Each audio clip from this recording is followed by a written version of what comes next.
let's talk about CPR. Your client can't begin to make an informed decision without knowing more about CPR.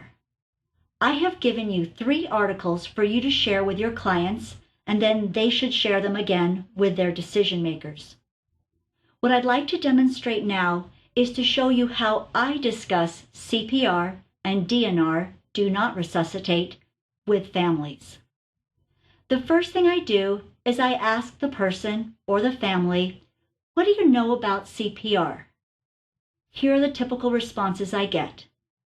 They push on your chest, and I say, yes, that's right, chest compressions.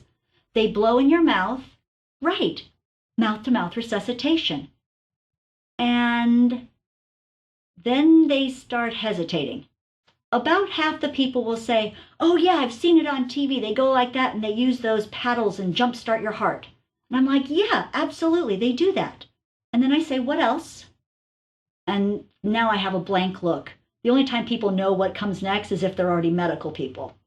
So then I need to clarify what else is included. Medication given through an IV to help jumpstart the heart, and intubation and ventilation. Intubation is when they put a tube down your throat to help the air get in, and ventilator is a breathing machine or a respirator, because people use different terms. Now this is when seniors will say to me, wait a minute, Vicki, wait a minute. I want the chest compressions and I want you to blow in my mouth, but I don't want to be hooked up to a machine. And I ask them, didn't the doctor tell you? And they're like, no, we never knew it included those other things. We might have made a different decision. That's why you've got to tell people the whole truth. You also have to explain to them that CPR doesn't work in real life like it does on TV. On TV, research has shown it works about 75% of the time, and people wake up very healthy from it, like this. Ah, that's how it looks like on TV. But the reality is, the real survival rate in a hospital with somebody that is fairly healthy is 15 to 17%. And if the person has metastatic cancer, multi-organ system failure, is very, very sick, the chance of it working is 0 to 1%.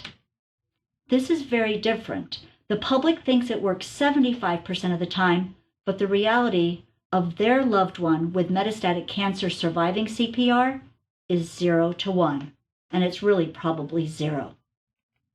The other thing that patients don't understand is that they may come back to life in a worse condition, physically and mentally.